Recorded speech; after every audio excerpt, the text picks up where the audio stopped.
मैंने अपने अंकल के साथ सी फूड के बिजनेस में पार्टनरशिप की। एक साल में हमने लगभग 28 लाख युआन का प्रॉफिट किया। साल के आखिर में जब प्रॉफिट बांटने की बारी आई तो उन्होंने मुझे सिर्फ 1,20,000 दिए। उनका कहना था कि जगह उनकी थी, इन्वेस्टमेंट उन्होंने की थी और मैंने सिर्फ मेहनत की थी। 1,20,000 कम नहीं होते। मैंने कुछ नहीं कहा। वो पैसे मैंने अपनी जेब में रख लिए, जो उनकी कमाई का एक छोटा सा हिस्सा भी नहीं थे। मैंने मन में सोच लिया कि ठीक है, जैसा वो कहेंगे मैं वैसा ही करूंगा। उन्हें लगा कि मैं बेवकूफ हूँ और हमेशा उनके लिए सस्ते में काम करता रहूं, लेकिन उन्हें नहीं पता था कि उन पैसों से मैंने ठीक सामने वाला बड़ा सा कोल्ड स्टोरेज किराए पर ले लिया। जब उन्होंने ये देखा तो उनका चेहरा एकदम पीला पड़ गया। मैंने शटर गिरा दिया और कहा, अंकल अब से हम दोनों अपना अपना देखेंगे। कहते हैं कि उस रात वो सुबह तक अपनी दुकान पर ही बैठे रहे और कैलकुलेटर पर हिसाब लगाते रहे। अरे यार, साल का प्रॉफिट था 28,50,000। एक साल में 365 दिन होते हैं। हम दोनों ने शिफ्ट में काम किया और सी फूड टैंक्स की रखवाली करते हुए एक पल के लिए भी नहीं सोए। कुल ट्रांजैक्शन 50 लाख से ज्यादा का था। नेट प्रॉफिट लगभग 29 लाख था, कुछ हजार कम। 28,50,000 का आंकड़ा सही है। दुकान मेरी थी,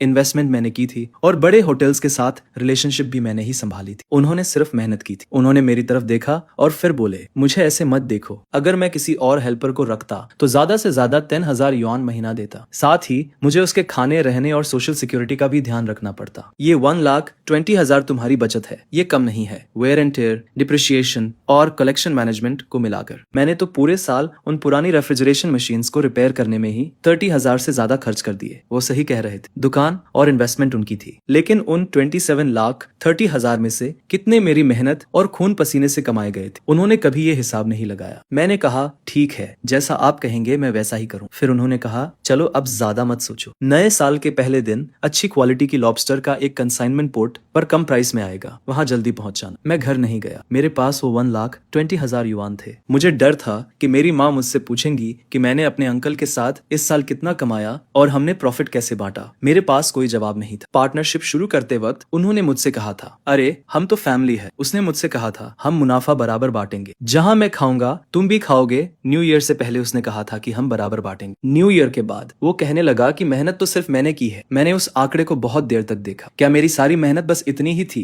क्या उसने ये नहीं कहा था कि वो पोजीशन उसकी है? तो ठीक है, अब मेरी अपनी होगी। मैंने मार्केट के लीजिंग सुपरवाइजर को सामने वाले 500 स्क्वायर मीटर के बड़े से रेफ्रिजरेटर के बारे में कॉल किया। रेंट और डिपॉजिट मिलाकर सिर्फ 1,20,000 थे। नीचे के सारे छोटे कस्टमर्स को तो मैं पहले से ही जानता था। मैं 3 दिन में कॉन्ट्रैक्ट साइन करके न्यू ईयर से पहले ओपनिंग कर सकता था। उसी रात मैंने सुपरवाइजर के टेबल पर पैसे रख दिए। हमने उसी रात कॉन्ट्रैक्ट साइन किया और मेरे हाथ में उस रेफ्रिजरेटर की चाबियां आ गई। मुझे पता चल गया कि अब मेरी डेस्टिनी किसी और के हाथ में नहीं है। न्यू ईयर के पहले दिन सुबह 4 o'clock बजे डॉक पर बर्फीली हवा चल रही थी। मैं हमेशा से 2 घंटे पहले पहुंच गया। जब शिप का कैप्टन आया तो मैं उसके पास गया। ओल्ड जान, मुझे लॉबस्टर का पूरा लॉट चाहिए, कैश पेमेंट अभी के अभी। कैप्टन हैरान रह गया। अरे तुम्हारे अंकल ने तुम्हें बताया नहीं? मैंने काश का बंडल निकाला और कहा, अब मैं अपना बिजनेस खुद कर रहा हूँ। मैं 5% ज्यादा प्राइस दूंगा। इंस्पेक्शन और लोडिंग मैं खुद करूंगा। आपको 1 मिनट भी वाइट नहीं करना पड़ेगा। कैप्टन ने मेरी तरफ देखा और कुछ सेकंड्स के लिए साइलेंट हो गया। जब मेरे अंकल डॉक पर पहुंचे तब तक फर्स्ट क्लास लॉबस्टर का पूरा लॉट मेरे रेफ्रिजरेटेड ट्रक में लोड हो चुका था। वो खाली डॉक पर खड़े होकर गुस्से से लाल हो रहे थे। ये सब क्या है? मैंने ट्रक का डोर बंद किया और कहा, अंकल आपने ही तो कहा था जिसकी जितनी एबिलिटी। Happy new year. मैं एक अच्छी स्टार्टिंग करना चाहता था। कार स्टार्ट हुई और रियर व्यू मिरर में मेरे अंकल की इमेज छोटी होती चली गई। मुझे पता था कि अब उनके और मेरे बीच कॉन्फ्लिक्ट पूरी तरह से सील हो चुका था। मैं लॉबस्टर्स को रेफ्रिजरेटर में ले गया और पूरी रात सॉर्टिंग करता रहा। गुड्स की क्वालिटी बहुत एक्सीलेंट थी। सबका वेट 750 ग्राम से ज्यादा था और क्लॉज भरे हुए थे। सॉर्टिंग खत्म करने के बाद मैंने मार्केट के रिटेल कस्टमर्स के ग्रुप में एक मैसेज सेंड किया। आधे घंटे से भी कम टाइम में 10 से ज्यादा लोग रेफ्रिजरेटर के सामने जमा हो गए। ये वो सारे कॉन्टैक्ट्स थे जिन्हें मैंने पूरे ईयर में कल्टीवेट किया था। मैंने जिनकी भी हेल्प की थी, मुझे वो सब परफेक्टली याद है। मैंने जैसे ही माल की जांच की,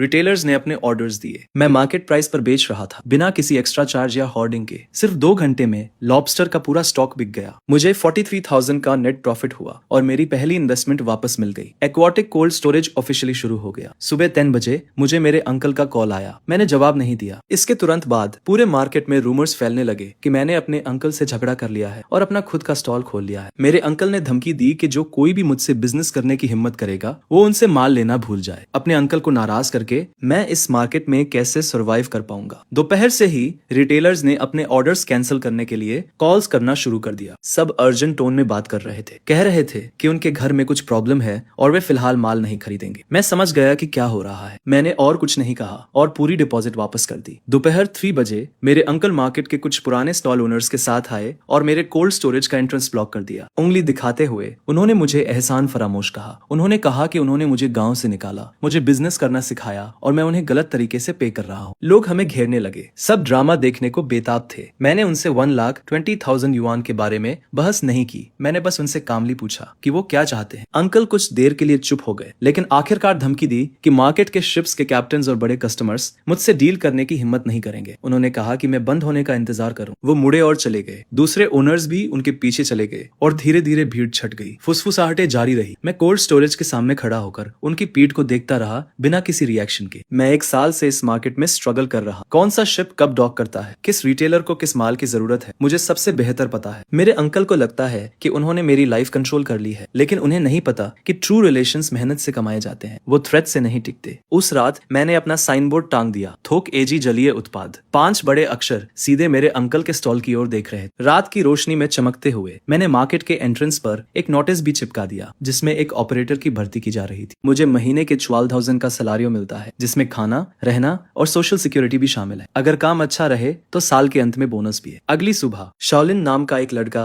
जॉब के लिए अप्लाई करने आता है। वो अपने गांव से पहली बार काम करने निकला था, जिसकी आंखों में वही चाहत दिखती है जो सालों पहले मेरी आंखों में थी। मैंने उसके हाथों को देखा जो वर्क से भरे हुए थे। वो हार्ड वर्क करने वाला इंसान था। मैंने उसे तुरंत हायर कर लिया और कहा कि आज दोपहर से काम शुरू कर दो। शाओलिन के जाने के बाद मैं कोल्ड स्टोरेज में इन्वेंटरी चेक करने लगा। रेफ्रिजरेशन मशीन्स की आवाज आ रही थी। टेम्परेचर 5 डिग्री से नीचे स्टेबल था। मैंने अपने अंकल की दुकान को देखा जो दूसरी तरफ थी। वो जगमगा रही थी, लोग अंदर बाहर आ जा रहे। वो बिजनेस बहुत अच्छा चल रहा था, लेकिन मैं जानता था कि मेरे बिना वो पुरानी रेफ्रिजरेशन मशीन्स ज्यादा दिन नहीं चल पाएंगी। पिछले समर में जब बहुत गर्मी थी तो उन्हें सिर्फ अकाउंट देखना और रिलेशनशिप बनाना आता था। मैंने अपना मोबाइल निकाला और कॉन्टैक्ट लिस्ट खोली। मैंने 1 दर्जन से ज्यादा शिप कैप्टन्स के नंबर सेव किए थे जिनसे मैं इस साल मिला था। मेरे अंकल को लगता है कि लोकल सप्लाई कट करके वो मेरा गला घोंट सकते हैं, लेकिन उन्हें नहीं पता कि ये वर्ल्ड बहुत बड़ा है और यहाँ सिर्फ एक डॉक नहीं है। कोल्ड स्टोरेज से बाहर निकलकर मैंने मेटल शटर गिरा दिया और लॉक लगा दिया। कल सुबह 3 बजे मुझे 200 किलोमीटर दूर नांगन पोर्ट जाना है, जहाँ एक कैप्टन ने मेरे लिए फ्रेश फ्रोजन फिश का एक लॉट रखने का प्रॉमिस किया है। ओपनिंग के तीसरे दिन मेरी मॉम आती है। वो कोल्ड स्टोरेज के सामने एक थर्मोस लेकर खड़ी थी। उनके बाल न्यू ईयर से भी ज्यादा व्हाइट हो गए थे। मैं शाओलिन के साथ सामान काउंट कर रहा और उन्हें देखकर लगभग रजिस्टर बुक गिर ही गया था। मेरी मॉम ने कुछ नहीं कहा, बस थर्मोस को टेबल पर रख दिया। उसमें रिब सूप था जो मुझे सबसे ज्यादा पसंद है। उन्होंने चारों ओर देखा, इस 500 स्क्वायर मीटर के कोल्ड स्टोरेज को देखा और वॉल पर टंगे एजी के साइन को देखा। उनकी आंखें लाल हो गई। तो मैंने शाओलिन को काम करने के लिए कहा और अपनी मॉम के लिए एक चेयर खींच दी। वो चुपचाप बैठी रही। फिर फाइनली मुझसे पूछा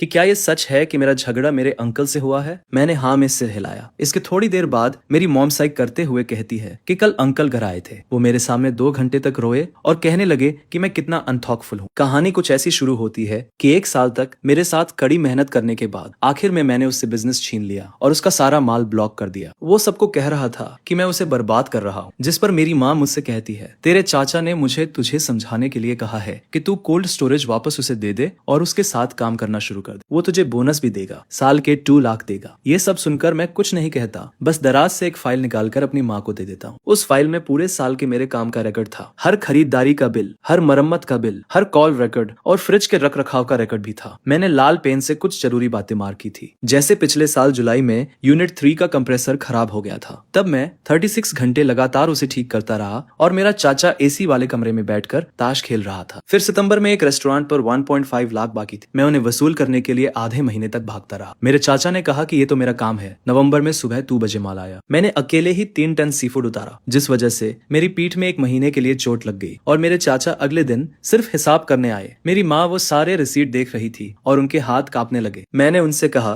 कि साल के 365 दिनों में से मेरे चाचा के साथ बारी बारी से काम करने के बाद भी असल में 80% काम तो मैं ही करता था। कुल मिलाकर 50 लाख से ज्यादा का टर्नओवर हुआ और 28.5 लाख का नेट प्रॉफिट हुआ। मेरे चाचा ने मुझे 1.2 लाख दिए और कहा कि मैंने सिर्फ मेहनत की है। मेरी माँ की आंखों में आंसू आ गए। उन्होंने फाइल बंद की, उठी और बिना कुछ कहे मुड़कर चली गई। मुझे पता था कि वो कहाँ जा रही है। शाम को 4 बजे मार्केट में चीख पुकार मच गई। मेरी माँ मेरे चाचा की दुकान के सामने खड़ी होकर चिल्ला रही थी और सबके सामने उससे पूछ रही थी कि उसने 1 साल में वहाँ कितना काम किया है और वो 1.2 लाख कैसे दिए गए। मेरे चाचा के पास कोई जवाब नहीं था। वो शुक्रगुजार होना जानता ही नहीं था। दुकान मेरी थी, कैपिटल मेरा था, वो इतना सब कुछ क्यों चाहता था। मेरी माँ ये सुनकर हंस पड़ी और बोली कि जब उसने ये दुकान खोली थी तो 50,000 का शुरुआती कैपिटल उन्होंने ही दिया था। क्या वो ये कर्ज भूल गया? उसने तेरे साथ 1 साल काम किया और तूने उसे ढंग की सैलरी भी नहीं दी। तुझे जरा भी शर्म नहीं आई उसे साल के आखिर में सिर्फ 1.2 लाख देते हुए? मेरे चाचा का चेहरा गुस्से से लाल हो गया। मैं कुछ कहना चाहता था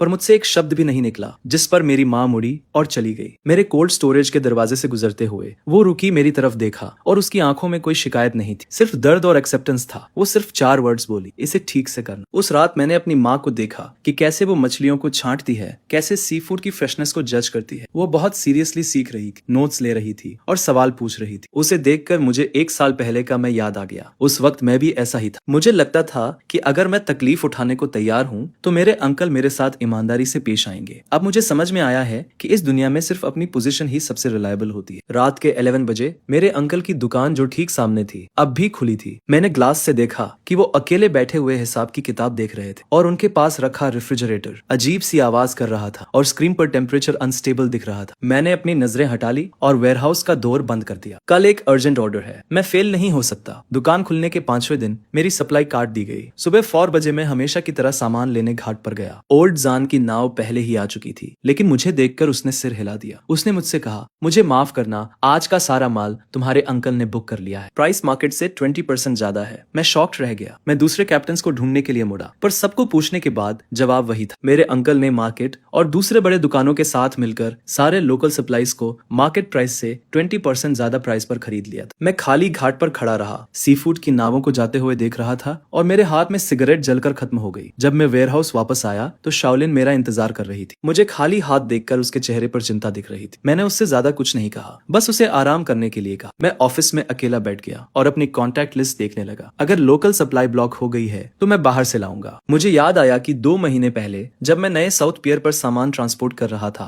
तो मेरी चेन नाम के एक कैप्टन से मुलाकात हुई थी। उस वक्त उसका माल अच्छे से नहीं बिका था। दिखने में तो अच्छा था पर साइज छोटा था और कोई भी लोकल होलसेलर उसे लेने को तैयार नहीं था। मैंने उसकी मार्केट एनालाइज करने में मदद की। मैंने उसे रिटेल प्राइस कम करने का सुझाव दिया, जिस पर 3 दिन में उसका सारा इन्वेंटरी बिक गया। जाते वक्त बूढ़ा चेन बोला, कभी भी कुछ चाहिए हो तो बेझिझक मांगना। मैंने बूढ़े चेन को फोन किया। फोन बहुत देर तक बजता रहा, फिर उसने उठाया। बूढ़े चेन की आवाज नींद में लग रही थी। मैं सीधा पॉइंट पर आया। मैंने उससे पूछा कि क्या उसके पास रिसेंटली कोई माल आया है। मुझे सारा माल चाहिए था, कैश पेमेंट पर। बूढ़ा चेन कुछ सेकंड्स के लिए चुप हो गया और फिर उसने पूछा कि क्या मुझे कोई प्रॉब्लम हुई है। मैंने उससे कुछ नहीं छुपाया। मैंने उसे अपने अंकल की ब्लॉकिंग के बारे में बताया। यह सुनकर बूढ़ा चेन गुस्सा हो गया और बोला कि यह हरकत बहुत शर्मनाक है। उसने मुझे खबर का इंतजार करने को कहा। फोन रखने के बाद सुबह हो चुकी थी। मैं दोबारा नहीं सोया, बल्कि कार ली और सीधा साउथ डॉक की तरफ चल दिया। बिना रुके 3 घंटे ड्राइविंग करने के बाद मैं साउथ डॉक पर पहुंचा। सुबह के 10 o'clock बज रहे थे और बूढ़ा चेन पहले से ही एक शिपिंग ट्रक के पास मेरा इंतजार कर रहा था। कार्गो कंपार्टमेंट में ताजी सी फूड भरी हुई थी, जिस पर बूढ़ा चेन मुझे माल इंस्पेक्ट करने के लिए ले गया। ये खेप अभी अभी पोर्ट पर पहुंची थी। कोरल ग्रुपर और हैरी क्रैब थे। क्वालिटी बहुत हाई तो नहीं थी, लेकिन फ्रेशनेस बहुत अच्छी थी। उनके गिल्स अभी भी ब्राइट रेड थे और क्रैब्स के लेग्स स्ट्रॉन्ग थे। मैंने तुरंत डिसाइड किया और सब कुछ खरीद लिया। मैंने 1,80,000 युआन ट्रांसफर कर दिए। उसी वक्त बूढ़े चेन को अपने फोन पर पेमेंट का नोटिफिकेशन मिल गया। उसने मेरी पीठ थपथपाई और कहा, तुम में हिम्मत है। तुम्हारे अंकल जैसे लोग देर सवेर बुरे फंसेंगे। अब से तुम्हें माल चुनने में प्रायोरिटी मिलेगी। मैंने बूढ़े चेन से बहुत देर तक बात की। उसने मुझे बताया कि साउथ डॉक को रिसेंटली ही डेवलप किया गया है और कई लोकल होलसेलर्स को अभी तक इस रूट के बारे में पता नहीं। यहाँ सप्लाई स्टेबल है और प्राइसेस नॉर्थ से 10% कम है। इसके अलावा शिप्स के कैप्टन्स ईमानदार और स्ट्रेट फॉरवर्ड लोग हैं। मुझे और भी कॉन्फिडेंस हुआ। मेरे अंकल को लगा कि लोकल डॉकों को कंट्रोल करके वो मुझे घुटने टेकने पर मजबूर कर देंगे, लेकिन उन्हें नहीं पता कि ये समुद्र बहुत बड़ा है। यहाँ 1 से ज्यादा डॉक्स हैं। मैं ट्रक भरकर वापस मार्केट पहुंचा और शाओलिन पहले से ही कोल्ड स्टोरेज के डोर पर मेरा वेट कर रहा था। जैसे ही मैंने ट्रक देखा, मेरी आंखें चमक उठी। हम लोगों ने पूरी रात माल उतारा। फिर हमने कोरल ग्रुपर और हैरी क्रैब के लॉट को छाटा और तौला। हालांकि वो फर्स्ट क्लास नहीं थे, लेकिन उनकी ताजगी बहुत अच्छी थी और मार्केट प्राइस से 5% कम थे। मैंने तुरंत अपने कुछ पुराने कस्टमर्स को कॉल किया। उन्हें माल की जरूरत थी और उन्होंने वहीं पर ऑर्डर्स दे दी। उसी रात 10 बजे तक आधा से ज्यादा माल बिक चुका था, जिससे मुझे 1,50,000 युआन मिले। अगली सुबह मैं फिर से साउथ पियर पर गया। इस बार ओल्ड चेन ने मुझे 2 और कैप्टन से मिलवाया जो ओपन सी में और भी ज्यादा स्टेडी सप्लाई के साथ ऑपरेट करते थे। मैंने उनके साथ कोलैबोरेशन करने का इंटेंशन डिस्कस किया और प्रॉमिस किया कि जब तक क्वालिटी अच्छी रहेगी मैं सब कुछ कैश में पे करूंगा, कोई डिले नहीं होगा। ये सुनकर तीनों कैप्टन ने थोड़ी देर तक आपस में बात की और फाइनली मान गए। उनमें से एक, जिसका सुरनेम वोंग था, उसने कहा, वाह, इतनी कम उम्र में अपने दम पर लॉन्च करने के लिए तुम्हारे अंदर बहुत हिम्मत है, तुम्हारे अंदर डिटर्मिनेशन है। हम जो सेलिंग करते हैं वो रेप्यूटेशन को सबसे ऊपर रखते हैं। अगर तुम कैश पेमेंट्स मेंटेन रखते हो तो हम तुम्हें सप्लाई में प्रायोरिटी देंगे। मैंने उन सभी से हैंडशेक किया और फाइनली मेरे ऊपर से एक बहुत बड़ा बोझ उतर गया। शहर जाते वक्त मुझे शाओलिन का कॉल आया। उसने मुझे बताया कि मेरे अंकल आज वेयरहाउस के सामने थे। उन्होंने कई चक्कर लगाए और देखा कि हम कैसे माल अनलोड कर रहे थे और उनका चेहरा बहुत डार्क लग रहा था। कुछ रिटेलर्स भी आकर पूछ रहे थे कि हम माल कहां से ला रहे हैं और मार्केट से भी कम प्राइस में क्यों दे रहे हैं। मैंने फोन कट किया और विंडो के पीछे से गुजरते लैंडस्केप को देखने लगा। मेरे अंकल को लगता था कि लोकल प्राइस बढ़ाकर वो मुझे फोर्स कर सकते हैं कि मैं यहाँ से चला जाऊं, लेकिन उन्हें अंदाजा भी नहीं था कि वो जितना मुझे ब्लॉक करेंगे मेरा रास्ता उतना ही चौड़ा होता जाएगा। एक बार साउथ पियर से सप्लाई स्टेबल हो गई तो मेरी कॉस्ट उनसे 10% कम थी और प्राइस का एडवांटेज तुरंत ऑब्वियस हो गया। आखिर में मैं कॉर्नर नहीं होऊंगा। साउथ पियर से सप्लाई स्टेबल करने के बाद मेरा कोल्ड स्टोरेज का बिजनेस बहुत अच्छा चलने लगा। लगातार एक वीक तक मैं सुबह 3 बजे साउथ पियर पर माल लेने जाता था और सुबह 10 बजे से पहले मार्केट लौट आता था। ये प्रोडक्ट्स बहुत फ्रेश थे और लोकल प्रोडक्ट्स से 10% सस्ते थे। रिटेलर्स ने एडवांटेज को टेस्ट किया और ऑर्डर्स लगातार बढ़ते गए। 10वें दिन बूढ़ा चेन मुझे फोन करता है और कहता है कि वो मुझसे एक जरूरी बात करना चाहता है, जिस पर मैं उसी शाम उससे मिलने चला जाता हूँ। बूढ़ा चेन मुझे डॉक पर एक खाने की दुकान पर ले जाता है, कई डिशेस ऑर्डर करता है और 2 ग्लास शराब डालता है। वो सीधे मुद्दे पर आता है और कहता है, मुझे तुम एक भरोसेमंद आदमी लगते हो, मैं तुम्हारे साथ एक एक्सक्लूसिव सप्लाई एग्रीमेंट साइन करना चाहता हूँ। मैं चॉपस्टिक्स रखता हूँ और उसकी तरफ देखता हूँ। बूढ़ा चेन बताता है, अभी साउथ डॉक पर 5 शिप्स काम कर रही है, मेरी लाओ हैंग की और ओजाओ की। हमारी 3 शिप्स मिलकर आधा वॉल्यूम कवर करती है। मैंने तुम्हें ऑब्जर्व किया है और देखा है कि तुम हमेशा काश में पेमेंट करते हो, तुम इंस्पेक्शन में प्रोफेशनल हो और कभी शिकायत नहीं करते। हमने आपस में सलाह की है और हम तुम्हें प्रायोरिटी देने को तैयार है, लेकिन एक शर्त है, तुम्हें हर हफ्ते कम से कम 2 लाख युआन की खरीद की गारंटी देनी होगी, साथ ही प्राइस बाकी सबसे 5% कम होगा। मैं कैलकुलेशन करता हूँ, 2 लाख युआन का वॉल्यूम अभी मेरे लिए काफी प्रेशर वाला है, लेकिन अगर मुझे एक्सक्लूसिविटी मिल जाती है तो ये सप्लाई चेन के दिल को कंट्रोल करने जैसा होगा। मेरे चाचा लोकल प्राइसेस बढ़ाकर मुझे ब्लॉक करने की कोशिश कर रहे हैं और मुझे साउथ डॉक पर सबसे कम प्राइस मिल रहा है। इस गेम से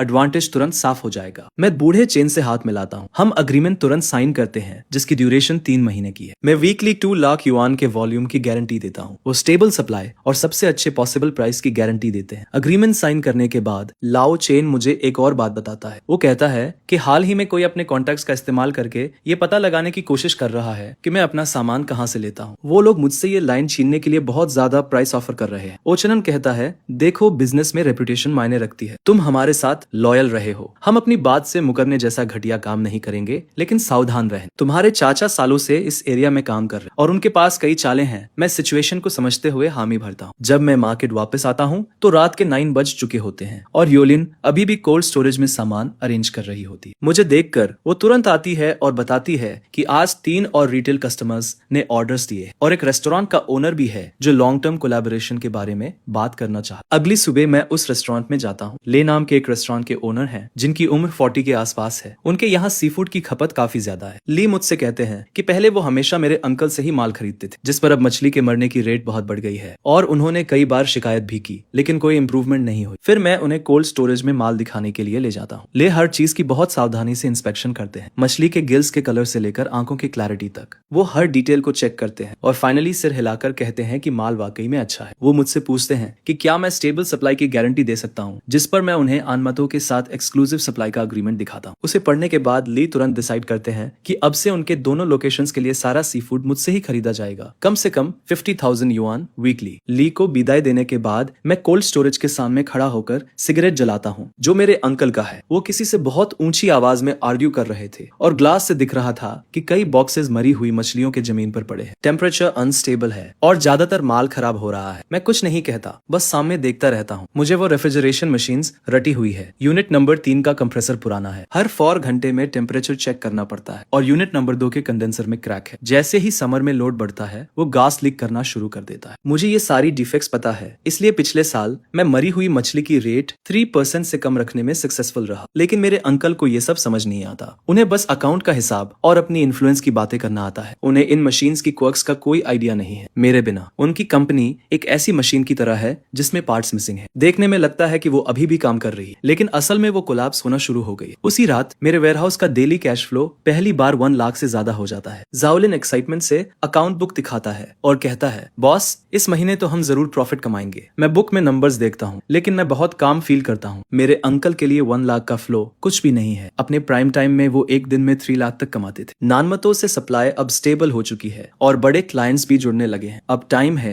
कि धीरे धीरे अपने अंकल का मार्केट शेयर खाया जाए। रात के 3 बजे सामने वाली स्टॉल की लाइट अभी भी जल रही थी। मेरे अंकल वहाँ अकेले बैठे थे, बस मरी हुई मछलियों के ढेर को घूर रहे थे। उनके बगल में रखा हुआ रेफ्रिजरेशन मशीन एक अजीब सी आवाज कर रहा था और स्क्रीन पर टेम्परेचर एकदम फ्लक्चुएट हो रहा था। मैं शटर डाउन करता हूँ, वेयरहाउस बंद करता हूँ और मुझे कल सुबह 3 बजे नानमतो में किंग क्रैब्स की कंसाइनमेंट रिसीव करनी है। एक्सक्लूसिव सप्लाई एग्रीमेंट साइन करने के 3 वीक्स बाद मेरा डेली कैश फ्लो 1,20,000 से ऊपर ही रहता है। उस दोपहर लाओ चन का मुझे अचानक कॉल आता है और उसकी टोन बहुत सीरियस थी। वो बताता है कि किसी ने नानमतो की सप्लाई खरीदने के लिए मुझसे 20% ज्यादा ऑफर किया है। वो दूसरा आदमी लाओलियू है जो पूरे फिश मार्केट में मेरे अंकल का सबसे करीबी है। मुझे अंदर से एक झटका लगता है। मुझे पता था कि अब मेरे अंकल सीरियस हो रहे हैं। लाओ चन कहता है, यार वो प्राइस सच में बहुत टेम्पटिंग है, लेकिन हमने बात कर ली है और बिजनेस में रेपुटेशन बहुत इंपॉर्टेंट होती है। अभी तो अग्रीमेंट को 3 वीक्स ही हुए हैं। हम ऐसे अचानक अपना डिसीजन नहीं बदल सकते। मैं तुम्हें बस वार्न करने के लिए कॉल कर रहा हूँ कि इस बार तुम्हारे अंकल पूरी तरह से सीरियस हैं। मैं लाओ चन को थैंक्स कहता हूँ और उसी रात नानमतो ड्राइव करके चला जाता हूँ। वहाँ तीनों कैप्टन मौजूद थे। मैं उन्हें डिनर पर इन्वाइट करता हूँ और खाना खाते वक्त मैं प्राइस इंक्रीज के बारे में कुछ भी मेंशन नहीं करता। हम बस इस बारे में बात करते हैं कि फिशिंग कितनी हार्ड जॉब है और मार्केट कैसा चल रहा है। लाओ वान बताता है कि उसका बेटा अगले साल कॉलेज जाने वाला है और अभी भी उसे ट्यूशन फीस के लिए कुछ पैसे कम पड़ रहे हैं। और तभी मैं कहता हूँ, ब्रदर वान, मैं ट्यूशन पे कर दूंगा। इसे आप गुड्स की एडवांस पेमेंट समझ लीजिए। इसे हम फ्यूचर सप्लाई से धीरे धीरे डिडक्ट कर लेंगे। लाओ बताता है कि उसकी वाइफ हॉस्पिटल में है और उसे पैसों की जरूरत है। मैं उसे तुरंत 50,000 ट्रांसफर कर देता हूँ और कहता हूँ कि ये पैसे इमरजेंसी के लिए है, कोई जल्दी नहीं है वापस करने की। तीनों कैप्टन मेरी तरफ देखते हैं और उनकी आंखों में कुछ नया सा एक्सप्रेशन था। लाओ चन अपना ग्लास उठाता है और कहता है, यार तुम तो अपनी बात के पक्के हो। तुम्हारे अंकल चाहे कितना भी ऑफर करें, हम नहीं हिलेंगे। मैं उनके साथ टोस्ट करता हूँ और अंदर से बहुत रिलीव्ड फील होता है। मार्केट लौटते लौटते काफी देर हो चुकी थी, जिस पर मैं ऑफिस में बैठकर आगे के प्लान्स बनाने लगता हूँ। साउथ डॉक से सप्लाई तो अब स्टेबल हो गई थी, लेकिन मेरा अंकल हाथ पर हाथ रखकर तो नहीं बैठने वाला था। मुझे डर था कि वो शिप के कैप्टन के पीछे जरूर पड़ेगा और ऐसा ही होता है। आगे मार्केट में रूमर्स फैलने लगते हैं। कुछ कहते हैं कि मेरा सामान कॉन्ट्राबैंड है, क्वारंटीन सर्टिफिकेट्स नहीं है, तो कुछ कहते हैं कि मेरा कोल्ड स्टोरेज स्टैंडर्ड्स पर खरा नहीं उतरता और कभी भी बंद हो सकता है। फिर ये भी अफवाहें फैलती है कि मैं कैप्टन का रिश्तेदार नहीं हूँ और मेरे सप्लाई का सोर्स भी अनस्टेबल है। ये सारी बातें इतनी कन्विंसिंगली फैलाई जा रही थी कि कस्टमर्स के कॉल्स आने शुरू हो जाते हैं, जिस पर मैं घबराता नहीं हूँ। मैं सीधे साउथ डॉक के क्वारंटीन सर्टिफिकेट्स, कोल्ड स्टोरेज का बिजनेस लाइसेंस और सप्लाई अग्रीमेंट्स की फोटोज निकालकर रिटेल कस्टमर्स के ग्रुप में भेज देता हूँ, जो देखकर रूमर्स अपने आप ही गायब हो जाते हैं। पर मेरा अंकल तब भी नहीं रुकता है। मार्केट मैनेजमेंट के लोग अचानक मेरे कोल्ड स्टोरेज का इंस्पेक्शन करने आ जाते हैं। वो कहते हैं कि उन्हें एक कंप्लेंट मिली है और उन्हें शक है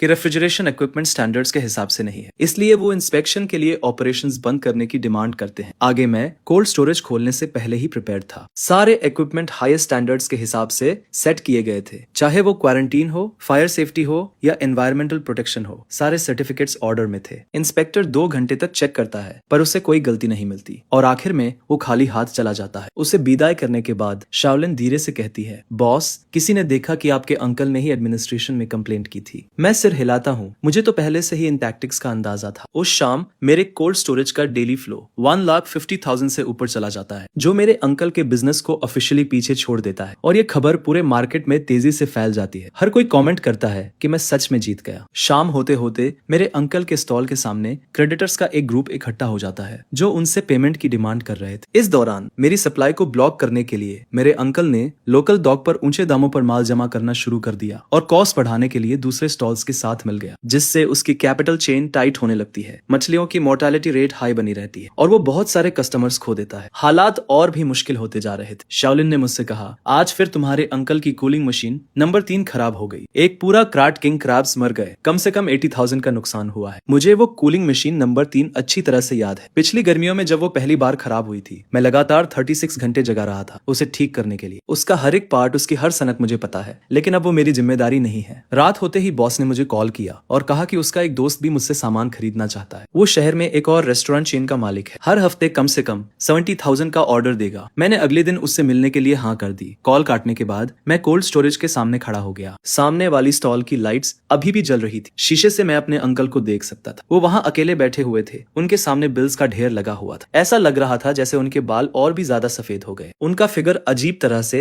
थका हुआ लग रहा था। मैंने अपनी नजरें हटा ली और कोल्ड स्टोरेज का दरवाजा बंद कर दिया। कल वाइल्ड येलो क्रोकर का एक बैच आने वाला है। क्लाइंट ने पहले से ही 2 लाख क्वांटिटी में बुक कर लिया है। मार्केट में लोग चुपके से बातें करने लगे थे, कह रहे थे कि मेरे अंकल की स्टॉल ज्यादा दिन नहीं चलेगी। उनकी पुरानी कूलिंग मशीन्स लगातार खराब हो रही है। मछलियों के मरने की रेट 15% तक बढ़ गई है। कई रेगुलर कस्टमर्स ने अब मेरी तरफ आना शुरू कर दिया है। शाओलिन ने आखिरी बैच को ऑर्गेनाइज करना खत्म किया और एक्साइटेड होकर कहा, बॉस इस महीने हमें 5 लाख का नेट प्रॉफिट हुआ है। मैंने अकाउंट बुक में नंबर्स देखे और मैं बहुत शांत महसूस कर रहा था। 5 लाख कुछ भी नहीं है मेरे अंकल के गोल्डन डेज के मुकाबले, लेकिन मेरे लिए ये पहली फॉर्चून है जो सच में मेरी है। देर रात मैंने कोल्ड स्टोरेज बंद किया और मैं आराम करने के लिए जाने वाला था। जब मैं अपने अंकल की स्टॉल के सामने से गुजरा तो मैंने देखा कि वो अभी भी काम कर रहे हैं। कूलिंग मशीन नंबर 3 को ठीक करने की कोशिश कर रहे। उनके मूवमेंट्स अजीब थे। जाहिर तौर पर उन्हें उन सर्किट्स और पार्ट्स के बारे में कुछ भी समझ नहीं आ रहा था। मैं थोड़ी देर के लिए बाहर से देखता रहा, लेकिन आखिरकार मैंने अपना मुंह मोड़ा और चला गया। मेरे कोल्ड स्टोरेज की डेली फ्लो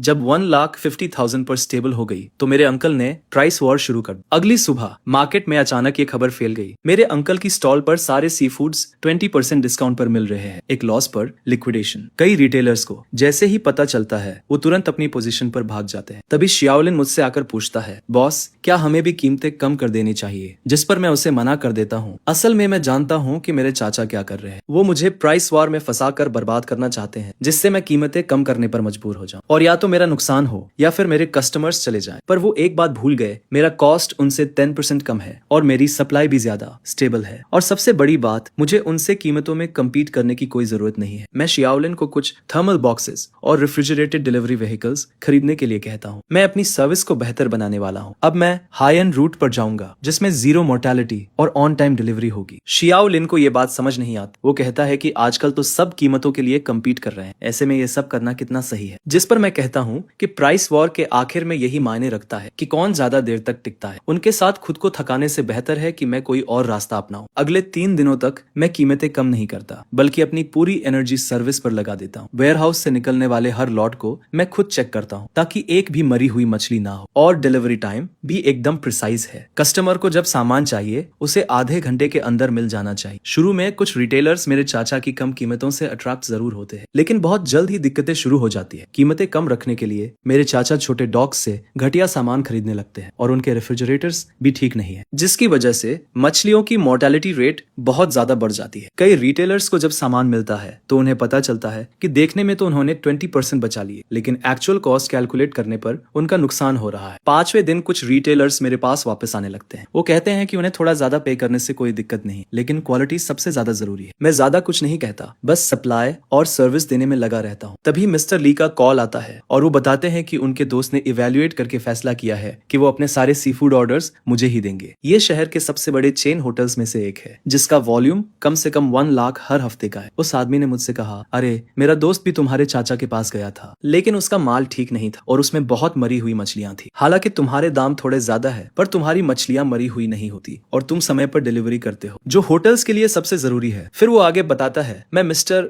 ली के दोस्त से मिला और हमने कोऑपरेशन एग्रीमेंट साइन किया। अगले हफ्ते से हर हफ्ते 1 लाख का ऑर्डर आएगा जो मेरे कोल्ड स्टोरेज से होकर जाएगा। एग्रीमेंट साइन करने के बाद मैं शाम को मार्केट लौटा तो देखता हूँ कि मेरे चाचा के स्टॉल के सामने रिटर्न्स के कई बॉक्सेस रखे हुए हैं, जिस पर कुछ रिटेलर्स उनसे बहस कर रहे थे। मेरे चाचा का चेहरा गुस्से से लाल था और उनकी आवाज भी भारी हो गई थी। शाओलिन ने मुझसे कहा, तुम्हारे चाचा को इन 2 दिनों में बहुत सारे रिटर्न्स आए हैं। ऐसा सुनने में आ रहा है कि उन्होंने सिर्फ कॉम्पेंसेशन में ही 1 लाख से ज्यादा दे दिए हैं। मैं अपने कोल्ड स्टोरेज के दरवाजे पर खड़ा होकर सामने का नजारा देख रहा था। मेरे चाचा की प्राइस वॉर 10 दिन भी नहीं चली और वो कोलैप्स होने लगे। उनकी वर्किंग कैपिटल पहले से ही टाइट थी और अब नुकसान में बेचने और रिटर्न्स के लिए कॉम्पेंसेशन देने की वजह से वो इसे संभाल नहीं पाए। सबसे बुरी बात तो ये हुई कि उन्होंने दाम कम करने के लिए जो सस्ता माल खरीदा उसने उनकी रेप्यूटेशन पूरी तरह से बर्बाद कर दी। बहुत से पुराने कस्टमर्स का उन पर से भरोसा उठ गया और वो मेरे पास आने लगे। उसी रात मेरे कोल्ड स्टोरेज का डेली फ्लो 2 लाख से ज्यादा हो गया और शाओलिन ने मुझे एक्साइटमेंट में अकाउंट बुक दिखाई जिसमें लिखा था कि इस महीने का नेट प्रॉफिट 8 लाख से ज्यादा होगा। मैंने बुक में नंबर्स देखे और मुझे बहुत सुकून मिला।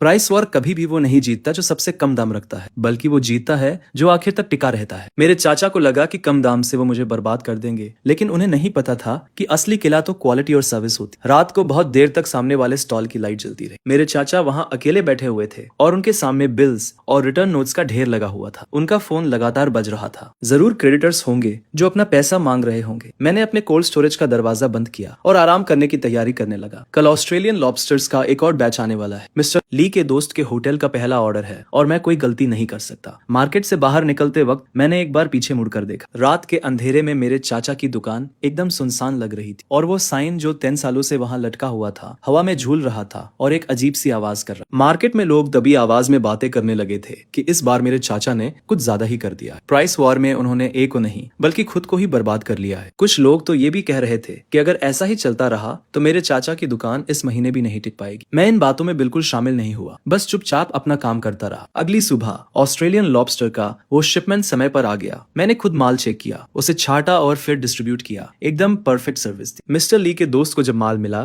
तो उसने तुरंत अपना ऑर्डर 50% और बढ़ा दिया। वो प्राइस वॉर तो पहले ही हार चुका था। वॉर खत्म होने के 3 दिन बाद मार्केट में एक बड़ी खबर आई। शहर का सबसे बड़ा बायर जिन दिन होटल का मिस्टर जान अपने बेटे की शादी का बैंक्वेट रखने वाला था। उसने 300 टेबल्स बुक की थी और सी फूड की डिमांड बहुत ज्यादा थी। जो कोई भी ये ऑर्डर हासिल कर लेता उसका मार्केट में टिकना लगभग तय था। मिस्टर जान का होटल 20 सालों से चल रहा है और हमेशा से हाई लेवल बैंक्वेट्स के लिए फर्स्ट चॉइस रहा है। इतने सालों से वो सी फूड मेरे चाचा से ही खरीदते थे। उनके बीच बहुत अच्छी रिलेशनशिप थी। शादी सैटरडे को थी और उन्होंने 3 दिन पहले से ही माल की तैयारी शुरू कर दी थी। मेरे चाचा ने इस बिजनेस के लिए अपनी लगभग सारी कैपिटल लगा दी थी। कई डॉक्स से माल मंगवाया था ताकि इस मौके का फायदा उठा सके और रिकवर कर सके। फ्राइडे की शाम को अचानक मार्केट में खबर फैल गई कि जिन दिन होटल में कुछ गड़बड़ हो गई। शाओलिन भागता हुआ आया और बोला, तुम्हारे चाचा ने जो सी फूड सप्लाई किया है उसमें बहुत बड़ी प्रॉब्लम हो गई। आधे किंग क्रैब मर गए हैं और ऑस्ट्रेलियन लॉबस्टर भी फ्रेश नहीं है। मिस्टर जान होटल में बहुत गुस्सा हो रहे हैं। वो तुम्हारे चाचा से तुरंत माल रिप्लेस करने के लिए कह रहे हैं, वरना वो डील कैंसिल कर देंगे। मैं अपने कोल्ड स्टोरेज के सामने खड़ा था और दूर से देख रहा था कि मेरे चाचा की दुकान में सब कुछ अस्त व्यस्त हो गया है। वो माल ढूंढने के लिए फोन कर रहे थे, लेकिन फ्राइडे की शाम थी। बैंक्वेट कल दोपहर को शुरू होने वाला था। कहीं से भी माल लाना पॉसिबल नहीं था। लोकल डॉग्स की बात करें तो मैंने पहले ही अग्रेसिव शॉपिंग करके सबको ऑफेंड कर दिया था। अब कोई मुझे बेचना नहीं चाहता। शाम के 6 बजे ओनर जान खुद मार्केट आते हैं। वो लगभग 50 साल के हैं और आमतौर पर बहुत ही एमिएबल है, लेकिन इस बार उनका चेहरा गुस्से से लाल था। वो मेरे अंकल के स्टॉल के सामने खड़े होकर तेज आवाज में कहते हैं कि उन्होंने इतने सालों के कोऑपरेशन के बाद उन पर ट्रस्ट किया था, लेकिन उन्होंने इस बार कैसी मर्चेंडाइज दी है। 300 वेडिंग बैंक्वेट है और गेस्ट बहुत इंपॉर्टेंट लोग हैं। वो कहते हैं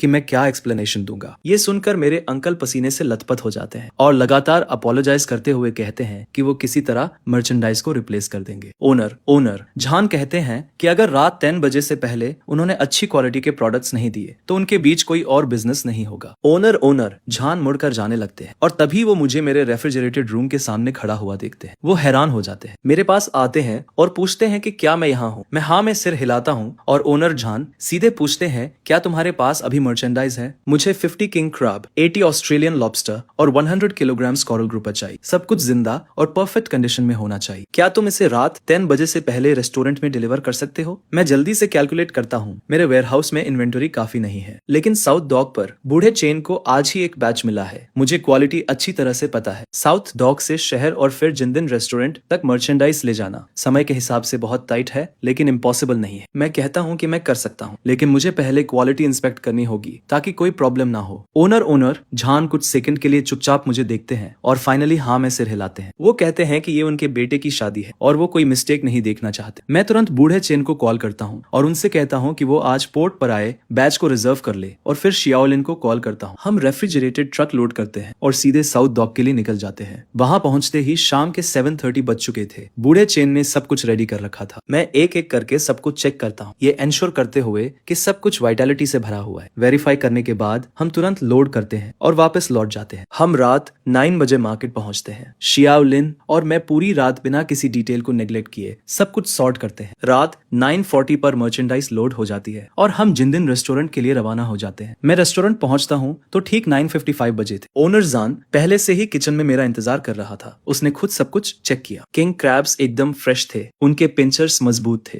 ऑस्ट्रेलियन लॉबस्टर्स की एंटेना सही सलामत थी, जैसे उनमें एनर्जी भरी हो। कोरल ग्रुपर का कलर एकदम लाल था और उसकी आंखें भी क्लियर थी। इंस्पेक्शन के बाद ओनर जान आखिर में मुस्कुराता है। वो मेरे कंधे पर हाथ रखकर कहता है, यार ये खेप तो एकदम परफेक्ट है। तुमने तो मुझे बड़ी मुसीबत से निकाल ली। मैं कहता हूँ ये तो मेरा जॉब है। ओनर जान मुझे देखता है और कहता है, भाई तुमने इस बार मेरी बहुत हेल्प की है। मैं आगे चलकर तुम्हारे साथ लॉन्ग टर्म कोऑपरेशन के बारे में बात करना चाहता हूँ। मैं हाँ हामी भर देता हूँ। जब मैं मार्केट वापस जाता हूँ तो रात के 11 बज चुके थे। मेरे अंकल की स्टॉल पर अभी भी लाइट्स जल रही थी। शीशे के अंदर से वो अकेले बैठे हुए दिख रहे थे। उनके सामने वो सारे डेड किंग क्रैब्स और लॉबस्टर्स पड़े थे। उनका फोन टेबल पर रखा था। स्क्रीन एकदम डार्क थी। शायद ओनर जान अब उनके कॉल्स नहीं उठा रहा। शाओलिन कहता है, बॉस तुम्हारे अंकल तो गए काम से। जिंदी रेस्टोरेंट शहर का सबसे बड़ा क्लाइंट है। उसे खोने के बाद उनके पास वापस उठने का कोई चांस नहीं बचेगा। मैं कोई जवाब नहीं देता, बस कोल्ड स्टोरेज का डोर बंद कर देता हूँ। कल मुझे फिर रेस्टोरेंट जाकर हेल्प करनी है ताकि वेडिंग अच्छे से हो जाए। सैटरडे वेडिंग का दिन मैं बहुत सुबह ही जिंडी रेस्टोरेंट पहुंच जाता हूँ। किचन में हलचल मची हुई थी। मैं खुद सी फूड के हर प्लेट की प्रिपरेशन पर नजर रखता हूँ। किंग क्रैब एकदम परफेक्ट बना था। ऑस्ट्रेलियन लॉबस्टर का सशीमी बहुत डिलिशियस था और स्टीम्ड ग्रुपर भी एकदम टेंडर था। ओनर जान हॉल में गेस्ट का स्वागत कर रहा था और बार बार किचन की तरफ देखकर मुस्कुरा रहा था। दोपहर 12 बजे वेडिंग शुरू होती है। 300 टेबल्स पर बैठे गेस्ट सी फूड डिशेस की तारीफ करते नहीं थकते। कुछ बिजनेस ओनर्स तो वहीं ओनर जान से पूछने लगते हैं कि ये माल कहाँ से आया है, जिस पर वो मुस्कुराते हुए जवाब देता है, ये मार्केट के एक यंग लैड सप्लाई करता है। आजकल ये मिलना थोड़ा मुश्किल है। दोपहर के 3 बजे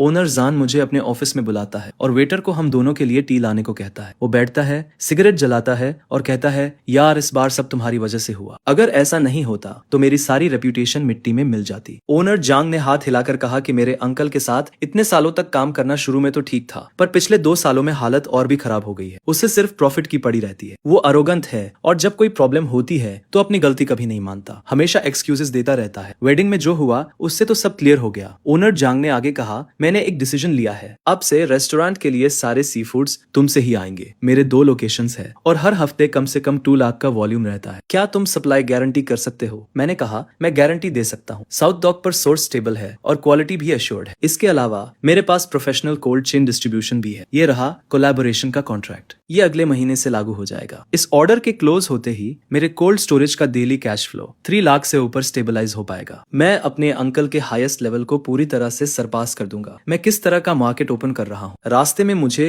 उन ओनर्स के कई कॉल्स आए जो वेडिंग बैंक्वेट में आए थे। वो मुझसे पूछ रहे थे कि क्या मैं उन्हें भी सप्लाई कर सकता हूँ। मैंने एक एक करके उनके कॉन्टैक्ट्स नोट किए और उनसे मिलने का टाइम फिक्स किया। अब मार्केट में ये रूमर है कि मुझे जिंदिन होटल का ऑर्डर मिल गया है और अब मेरा बिजनेस आसमान छूने वाला है। रात के 8 बजे मैं अपने वेयरहाउस के सामने खड़ा था और दूसरी तरफ अपने अंकल की स्टॉल को देख रहा था। लाइट तो जल रही थी पर अंदर सब खाली था। बस वो अकेले बैठे हुए थे। उनके सामने बिल्स का ढेर लगा हुआ था और वो कैलकुलेटर यूज करते जा रहे थे। तभी शाओलिन मेरे पास आया और धीरे से बोला, बॉस मैंने सुना है कि आज तुम्हारे अंकल मिस्टर जान से रहम मांगने गए पर उन्होंने उसे अंदर तक नहीं आने दी। लोग ये भी कह रहे हैं कि तुम्हारे अंकल ने बैंक्वेट के लिए जो सारा सामान तैयार किया था वो सब उनके हाथ में ही रह गया। कम से कम 3 लाख का नुकसान हुआ है। मैंने कुछ नहीं कहा, बस एक सिगरेट जला ली। इस बार मेरे अंकल सच में खत्म हो गए। उन्होंने सबसे बड़ा क्लाइंट हिंदिन्स होटल को खो दिया है। उनका पेमेंट चेन पूरी तरह से टूट गया। ऊपर से प्राइस वॉर में हुए नुकसान और लोन्स पर लगने वाले इंटरेस्ट अलग। अब वो और नहीं झेल पाएंगे। मार्केट में लोग अब ये भी कह रहे हैं कि उनकी स्टॉल महीने के आखिर तक नहीं चल पाएगी। वो लोग ये भी कहते हैं कि उनके पुराने फ्रीजर अब पूरी तरह से बेकार हो चुके हैं और वो ठीक नहीं हो सकते। अगले दिन मैं उन ओनर्स से मिलने गया जिनसे मैं बैंक्वेट में मिला था। वो शहर के मशहूर रेस्टोरेंट्स के ओनर्स हैं और उन्हें सी फूड में एकदम हाई क्वालिटी चाहिए। मैं उन्हें वेयरहाउस में ले गया ताकि वो माल देख सके। मैंने उन्हें साउथ डॉक से आने वाले माल और डिस्ट्रीब्यूशन सर्विस के बारे में पूरी जानकारी दी, जिसे देखकर वो सब लोग बहुत खुश हो गए। उन्होंने तुरंत मेरे साथ कोलैबोरेशन कॉन्ट्रैक्ट साइन किया और हिंदिन्स होटल का ऑर्डर भी दे दिया। अब मेरे पास 5 बड़े रेस्टोरेंट्स हैं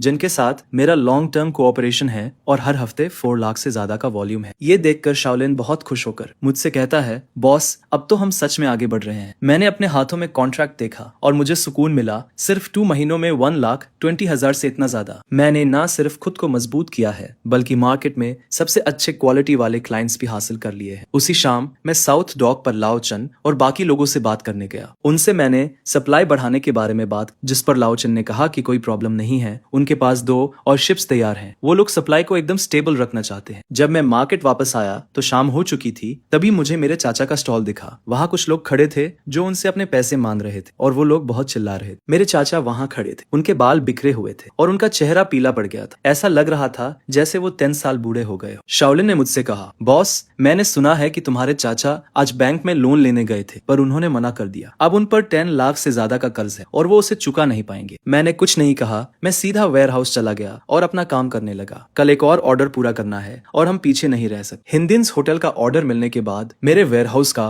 हर दिन का फ्लो 3 लाख से ज्यादा हो गया। लेकिन मुझे पता था कि सिर्फ कुछ बड़े रेस्टोरेंट से काम नहीं चलेगा। मार्केट के जो रिटेलर्स हैं वो हमारी जड़ें हैं और जब तक मैं उन सबको साथ बात नहीं लूंगा तब तक मैं इस मार्केट को सही से कंट्रोल नहीं कर पाऊंगा। उसी शाम मैंने मार्केट के करीब 12 रिटेलर्स को इकट्ठा किया। ये वो रिटेलर्स हैं जिनके साथ मेरे अच्छे संबंध, ये वो लोग हैं जिनके साथ मैंने पिछले 6 महीनों से काम किया है। मैंने कुछ लोगों को पैसे देकर मदद की है और कुछ लोगों को सामान दिलाने में मदद की है। मैंने उन्हें खाना परोसा और सीधे अपने आइडिया के बारे में बता दिया। मैंने उनसे कहा कि कंपटीशन बहुत फियर्स है और अकेले काम करके सरवाइव करना मुश्किल है। मैं अपने कोल्ड स्टोरेज पर ध्यान केंद्रित करते हुए एक सप्लाई अलायंस बनाना चाहता हूँ ताकि सोर्सिंग, प्राइस और डिस्ट्रीब्यूशन को यूनिफाई किया जा सके। सब मिलकर एक दूसरे को बेनिफिट पहुंचा सके और प्रॉफिट शेयर कर सके। कई लोगों ने एक दूसरे को देखा, जिस पर किसी ने पूछा कि ये ऑपरेट कैसे करेगा। मैंने कहा कि ये सिंपल है। सबसे पहले सप्लाई को सेंट्रली यहीं से मैनेज किया जाएगा, जिससे बेस्ट क्वालिटी और प्राइस गारंटी होगी। दूसरा, डिस्ट्रीब्यूशन को मेरे कोल्ड चेन व्हीकल से यूनिफाई किया जाएगा, जिससे लॉस कम होगा। तीसरा, प्रॉफिट को प्रोपोर्शनली डिवाइड किया जाएगा, जिसमें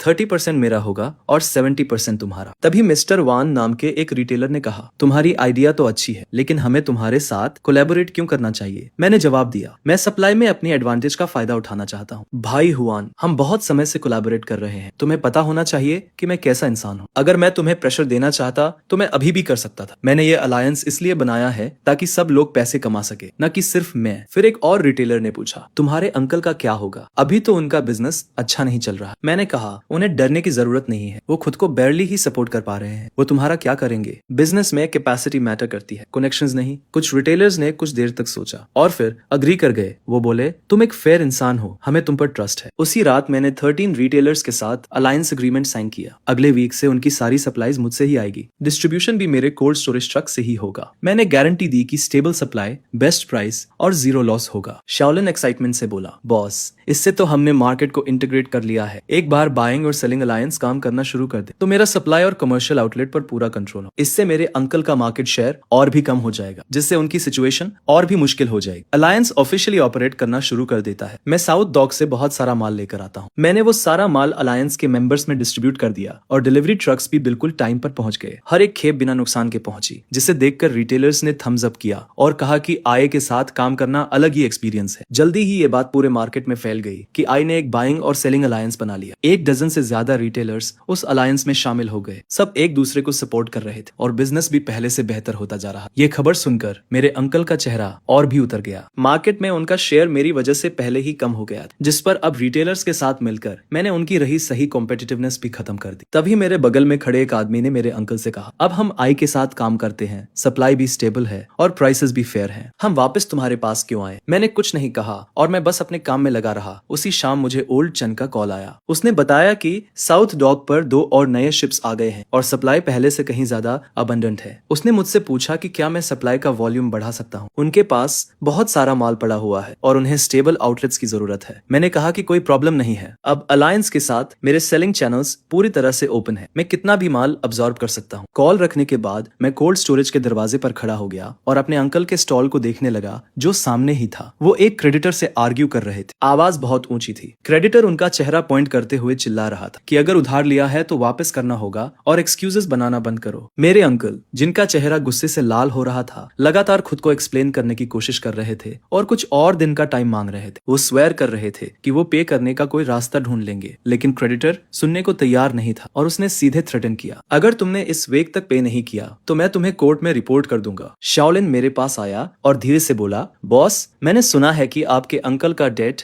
1.5 मिलियन युआन से भी ज्यादा हो गया है। अगर वो अपनी प्रॉपर्टी मॉर्गेज भी कर दे तो भी पे करने के लिए पर्याप्त नहीं हो। वो सच में एक डेड एंड पर है। मैं चेंबर के दरवाजे पर खड़ा होकर पूरे मार्केट को देख रहा था, जो पूरी तरह से जगमगा रहा था। लोग इधर उधर आ जा रहे थे और मंजर काफी बिजी था। वहीं मेरे सामने मेरे अंकल का स्टॉल अजीब तरह से खाली पड़ा था। शाओलिन ने मुझसे कहा, बॉस, अब तो मार्केट में सब यही कह रहे हैं कि आप ही इस जगह के असली बॉस हो। आपके अंकल का दौर अब खत्म हो गया। मैंने कोई जवाब नहीं दिया, बस कोल्ड स्टोरेज का दरवाजा बंद कर दिया। कल एक और खेप किंग क्रैब्स की आ रही है। अलायंस के मेंबर्स ने पहले ही 5 लाख युआन के ऑर्डर्स बुक कर दिए हैं। ये मार्केट अब मेरा है। बाइंग और सेलिंग अलायंस 2 हफ्तों से चल रही थी और सब कुछ स्मूथली चल रहा था। कोल्ड स्टोरेज में मेरा daily cash flow 4 lakh yuan से ऊपर स्टेबल था और मेरा मार्केट शेयर 60% तक पहुंच गया था। उस दोपहर मैं कोल्ड स्टोरेज में इन्वेंटरी कर रहा था। तभी अचानक ओल्ड चेन का फोन आया और उसकी आवाज अर्जेंट लग रही थी। उसने बताया कि मौसम विभाग ने टाइफून का अलर्ट जारी किया है। एक सुपर टाइफून 3 दिनों में जमीन से टकराएगा और समुद्र में मौजूद सभी जहाजों को शेल्टर के लिए पोर्ट पर वापस आना होगा। इसका मतलब था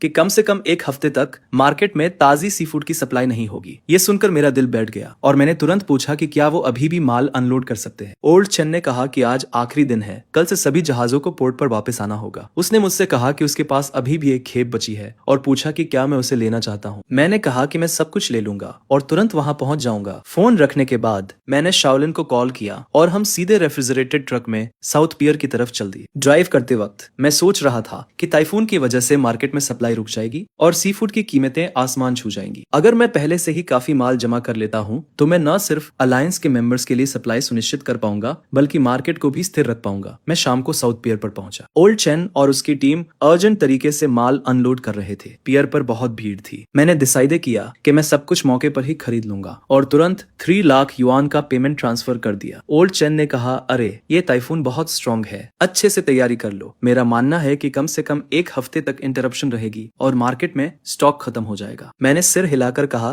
कि सब कुछ कंट्रोल में है, मैं रात में ही सारा माल वापस मार्केट ले जाता हूँ। जब हम सब कुछ खत्म करते हैं तब रात के 11 बज चुके थे। शाओलिन और मैं सॉर्टिंग, पैकिंग और स्टोरेज करने लगते हैं। मैं कोल्ड स्टोरेज के बैकअप जनरेटर को अच्छी तरह से चेक करता हूँ ताकि तूफान के दौरान पावर कट ना हो जाए। अगली सुबह पूरे मार्केट में तूफान की अफवाहें फैलने लगती है। बहुत सारे स्टॉल ओनर्स अर्जेंट स्टॉक जमा करने की कोशिश कर रहे थे, लेकिन ज्यादातर शिप्स पहले ही पोर्ट पर वापस आ चुके थे, जिस वजह से कुछ भी खरीद पाना इम्पॉसिबल था। शाओलिन मुझसे कहता है, बॉस, मार्केट में हर कोई सामान पाने के लिए डेस्परेट है और प्राइसेस पहले ही 30% तक बढ़ चुके हैं। मैं उसे जवाब देता हूँ, चिंता मत करो, पहले अलायंस मेंबर्स के लिए सप्लाई सिक्योर करते हैं और फिर देखते हैं कि सरप्लस का क्या करना है। मैं अलायंस के मेंबर्स को एक मीटिंग के लिए बुलाता हूँ। मैं उनसे कहता हूँ कि तूफान आने वाला है और मार्केट में कम से कम एक हफ्ते तक सप्लाईज खत्म हो जाएंगी, लेकिन मैंने पहले से ही पर्याप्त स्टोरेज कर लिया है जिससे उनकी सप्लाईज अफेक्टेड नहीं होंगी और प्राइसेस भी नहीं बढ़ेंगे। कई छोटे ट्रेडर्स राहत की सांस लेते हैं। वो कहते हैं, वहां तुम्हारी दूरदर्शिता तो कमाल की है, वरना हम सबको तो बंद ही करना पड़ता। मीटिंग के बाद दूसरे स्टॉल ओनर्स भी मुझे ढूंढने लगते हैं और ऊंचे प्राइसेस पर सामान खरीदना चाहते हैं, लेकिन मैं उन सभी को ये कहकर रिजेक्ट कर देता हूँ कि प्रायोरिटी अलायंस मेंबर्स की है। दोपहर में मुझे पता चलता है कि मेरे अंकल भी सामान जमा कर रहे हैं। शाओलिन मुझे बताता है कि मेरे अंकल ने हाई इंटरेस्ट लोन लिया है और छोटे पोर्ट्स पर हाई प्राइसेस पर बड़ी मात्रा में सामान खरीदा है, इस उम्मीद में कि वो तूफान के दौरान एक बड़ी फॉर्च्यून कमाएंगे और रिकवर कर लेंगे। ये सुनकर मेरा दिल डूब जाता है। मेरे अंकल सब कुछ एक ही चाल में दांव पर लगा रहे थे, लेकिन उनकी पुरानी रेफ्रिजरेशन मशीन्स इतनी बड़ी मात्रा में लोड सहन नहीं कर पाएंगी। अगर कुछ गलत हो गया तो लॉसेस बहुत ज्यादा होंगे। शाम को मैं स्पेशली मेरे अंकल के स्टॉल पर जाता हूँ। वो अपने वर्कर्स को सामान कोल्ड स्टोरेज में ले जाने के लिए डायरेक्शन दे रहे थे और उनके चेहरे पर एक अजीब सी स्माइल थी। उनकी रेफ्रिजरेशन मशीन्स पूरी कैपेसिटी से चल रही थी और एक बहरा कर देने वाला शोर निकल रहा था। मैं उन पुरानी मशीनों के सामने खड़ा था, एक अजीब सी आशंका के साथ। तभी शाओलिन मेरे पास आता है और धीरे से कहता है, बॉस, आपके अंकल ने जो माल जमा किया है वो कम से कम 5 लाख का तो होगा ही। क्या आपकी ये पुरानी मशीन्स इसे संभाल पाएंगी? मैं बिना कुछ कहे अपना सिर हिला देता हूँ। उस रात मैं फिर से अपने कोल्ड स्टोरेज के सारे इक्विपमेंट चेक करता हूँ। रेफ्रिजरेटर्स नॉर्मली काम कर रहे थे और टेम्परेचर 5 डिग्री सेल्सियस नीचे स्टेबल था। जनरेटर के सारे टेस्ट भी एक्टिवेट करने के लिए रेडी थे। मैंने कुछ छोटे जनरेटर्स भी तैयार रखे थे। इसके बाद रात के 12 बजे वेयरहाउस के दरवाजे के सामने खड़े होकर मैं आसमान की ओर देखता हूँ। काले बादल इकट्ठा होने लगते हैं और हवा तेज हो जाती है। वेदर फोरकास्ट में बताया गया था कि टाइफून अगले दिन सुबह तक लान से टकराएगा, जिसकी विंड स्पीड 14 ग्रेड तक होगी। मेरे अंकल का स्टॉल मेरे स्टॉल के सामने था, जहाँ अभी भी रोशनी थी। ग्लास से मैं उन्हें अकेला अपने माल के सामने बैठा हुआ देख सकता था।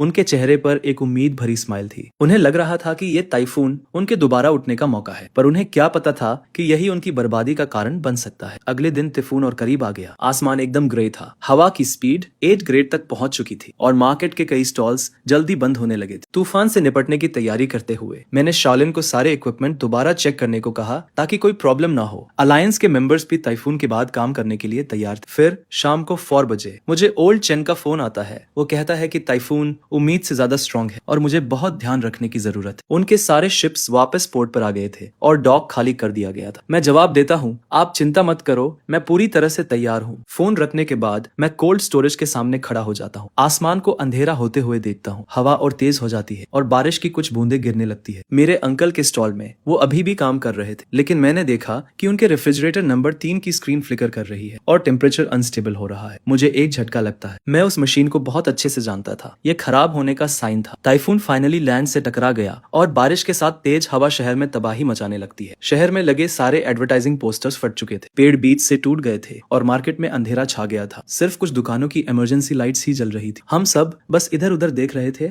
मैं और शाओलिन कोल्ड स्टोरेज की निगरानी कर रहे थे। हम इक्विपमेंट के फंक्शन पर ध्यान रख रहे थे। सिस्टम नॉर्मल तरीके से काम कर रहा था, टेम्परेचर स्टेबल था और बैकअप पावर सप्लाई भी किसी भी वक्त के लिए तैयार थी। शाओलिन खिड़की के पास खड़ा बाहर देख रहा था। तभी वो अचानक बोला, बॉस, लगता है तुम्हारे अंकल की दुकान पर कुछ हुआ है। मैं भी उसके पास गया और बारिश में देखने लगा। मेरे अंकल की दुकान में अंधेरा था, उनके सारे रेफ्रिजरेटर्स बंद थे और वो टॉर्च की रोशनी में इधर उधर घूम रहे थे। शाओलिन ने कहा, बॉस, उन्होंने बैकअप का कोई इंतजाम नहीं किया था। बॉस, अगर पावर नहीं आई तो उनका सारा सामान खराब हो जाएगा। मैंने कुछ नहीं कहा और अपने इक्विपमेंट की निगरानी करता रहा। तूफान पूरे 6 घंटे चला। फिर धीरे धीरे हवा और बारिश कम होने लगी। आसमान साफ होने लगा और मैं कोल्ड स्टोरेज से बाहर निकला। मार्केट में सब कुछ तहस नहस हो गया था। हर जगह डेड सी फूड फैला हुआ था। दूर से ही सड़ने की बदबू आ रही थी। शाओलिन बोला, बॉस, तुम्हारे अंकल का तो सब खत्म हो गया। 6 घंटे तक लाइट नहीं थी और सारे रेफ्रिजरेशन मशीन्स बंद थे। 5 लाख का माल खराब हो गया। मैं भी जाकर देखने लगा। किंग क्रैब्स, ऑस्ट्रेलियन लॉबस्टर्स और स्टार ग्रुपर सड़े हुए मांस में बदल चुके थे। मेरे अंकल वहीं पर खाली नजरों से बैठे थे, जैसे उनकी आत्मा ही निकाल ली गई। मुझे देखकर उनकी आंखों में कई सारे इमोशंस दिखे, लेकिन आखिर में उन्होंने कुछ नहीं कहा, बस सिर झुका लिया। मैं बिना उन्हें देखे वापस मुड़ गया। कोल्ड स्टोरेज में वापस आकर मैंने इन्वेंटरी चेक करना शुरू किया। तूफान में 0 नुकसान हुआ था। सारा सी फूड जिंदा था। मैंने तुरंत अलायंस के मेंबर्स को इन्फॉर्म किया कि हम नॉर्मल सप्लाई कर सकते हैं। सुबह 10 बजे तक मार्केट फिर से शुरू हो गया, लेकिन ज्यादातर दुकानों को पावर कट की वजह से बहुत नुकसान हुआ था और उनके पास बेचने के लिए कुछ नहीं था। सिर्फ मेरा ही गोदाम ठीक से काम कर रहा था। जल्द ही सिर्फ मेरे पास ही स्टॉक था। बड़े बड़े रेस्टोरेंट्स के बायर्स मुझे कॉल करके पूछने लगे कि क्या मैं उन्हें सप्लाई कर सकता हूँ। मैंने हाँ तो कह दिया, पर मैंने कहा कि प्राइसेस मार्केट के हिसाब से ही चलेंगे। तूफान के बाद सी फूड की कमी हो गई थी। प्राइसेस बढ़ गए थे,